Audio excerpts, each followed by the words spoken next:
Tonight we celebrate the creation of the universe. According to our tradition, our world came into being 5,784 years ago.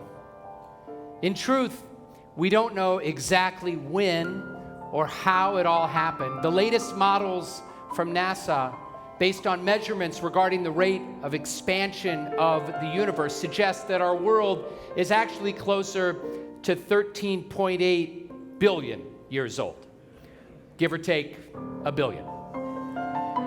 There are some theories that our universe was actually created from the remnants of a previous universe that collapsed upon itself after billions of years of its own existence. Of course, if this theory is correct, there's no way of knowing how many times this has happened before, which means that our universe could quite literally be trillions and trillions of years old. But the number isn't the important part of the story. Rosh Hashanah is the day our tradition asks us to focus on God's role as Ha-Borei, the creator of the universe. Now, I'm guessing that for some of you, the idea of God as author of creation might be remote. But for a few minutes, I want to invite you to open yourself to a sense of awe and wonder at the glory, the utter glory of it all.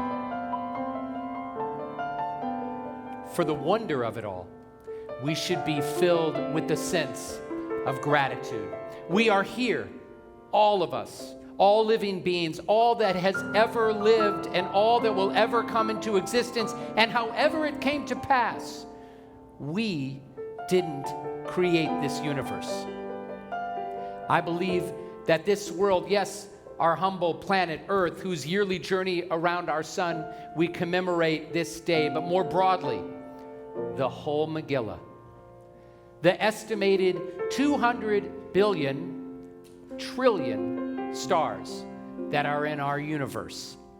Our world was created, I believe, for a purpose. And if all the Creator ever did was ignite the spark, well, that would be enough.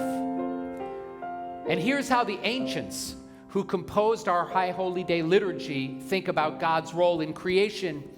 In our shofar service tomorrow, we will declare Hayom Harat Olam. On this day, the world came into being. This is the time when we Jews celebrate whatever it is that created those many billions of stars, those many billions of years ago. We celebrate creation itself, existence itself.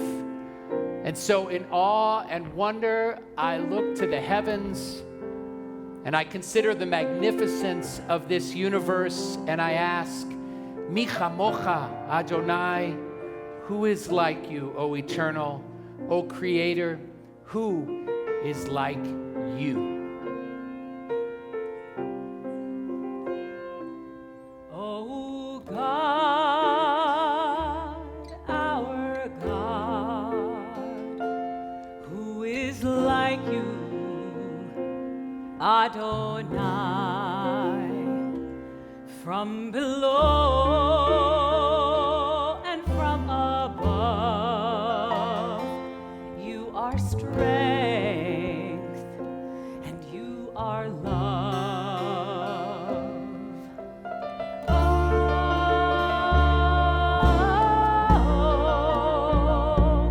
who is like you, God? Who is like you, God?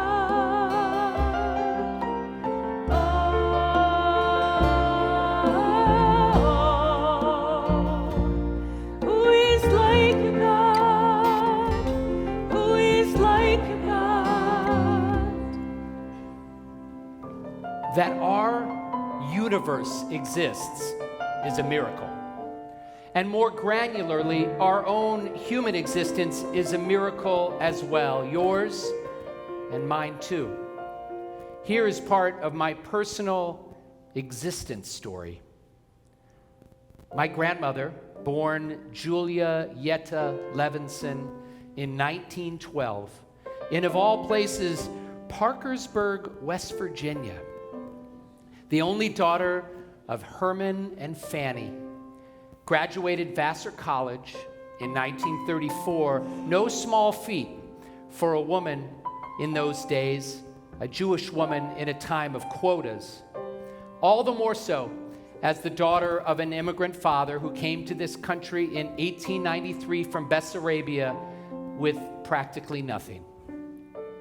After college, she enrolled in a master's program in statistics at the University of Wisconsin. But she was uninspired in her classes and ended up taking a leave of absence, returning home now to El Dorado, Kansas. A few short months later, on a cold December afternoon, she found herself working at the counter of her father's department store when an itinerant salesman named Jacob Davis, himself an immigrant from what was then Czechoslovakia, walked into the store hoping to sell a few boxes of shoelaces. He struck up a conversation with the young woman working behind the counter and ended up asking her for a date. And just a few days after their first meeting, tragedy befell her family when her father died suddenly and unexpectedly. And over the next year and a half, my grandfather would write my grandmother 61 love letters.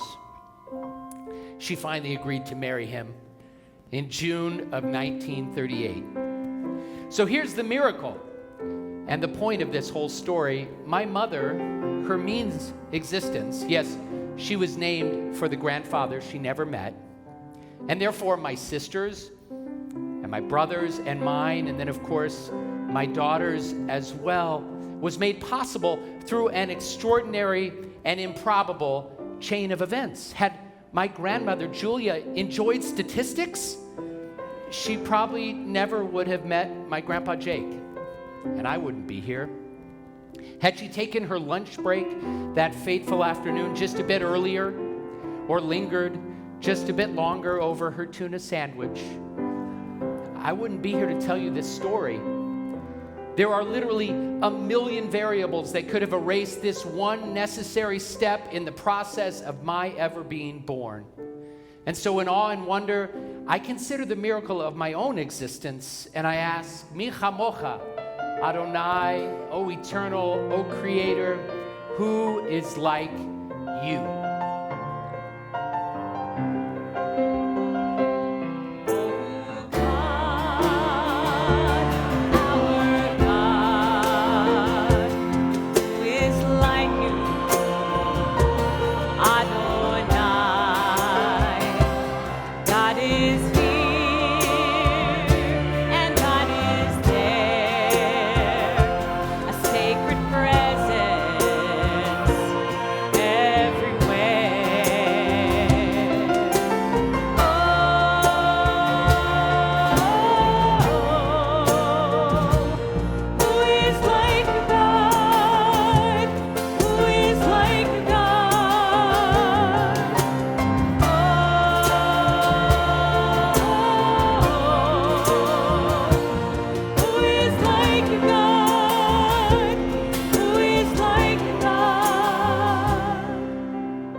But what's even more extraordinary, of course, is that the story I told you about my grandmother and grandfather is just one small piece of a chain of events that made my life possible, going back hundreds of thousands and even millions of years.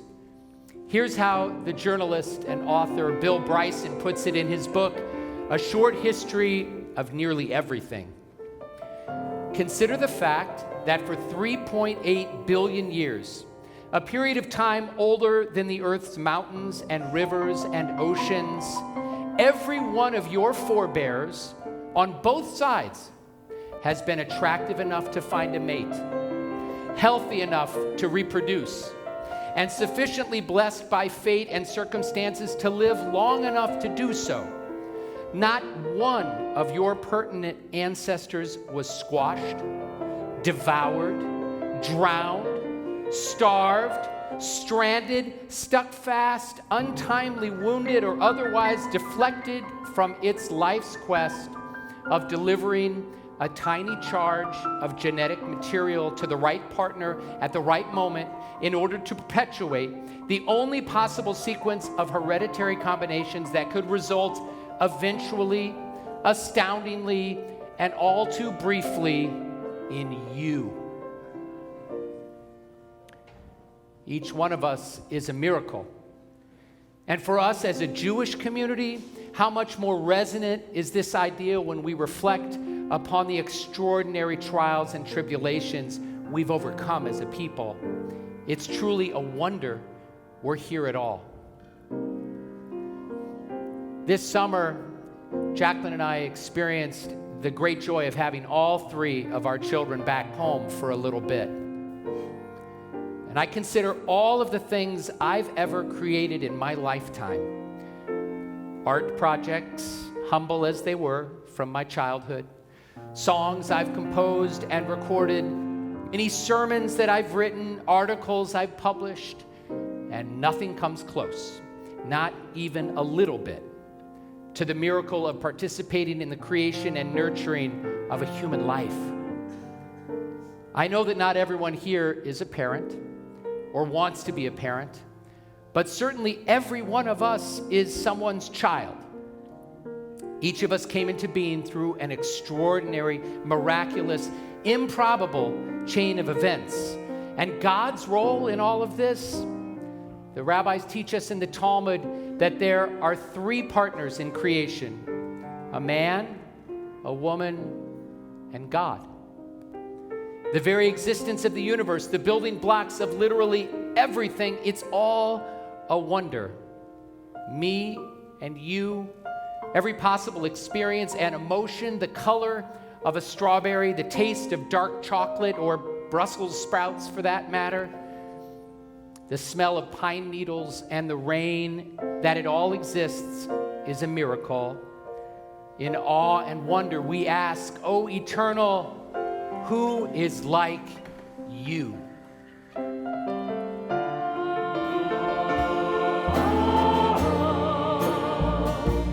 Who is like a God? Who is like a God?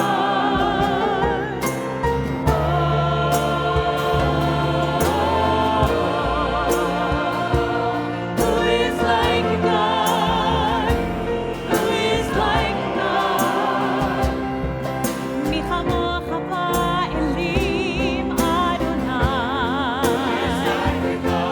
Mi kamocha ne'etar b'kodesh. Mi chamocha ba'elim Adonai.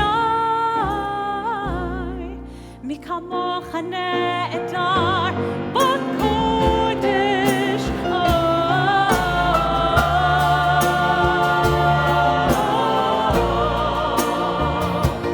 Who is like a God?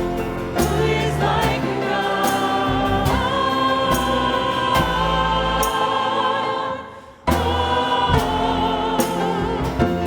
Who is like a God? Who is like a God? Who is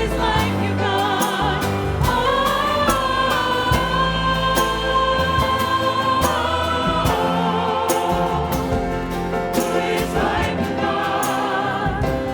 Who is like a God?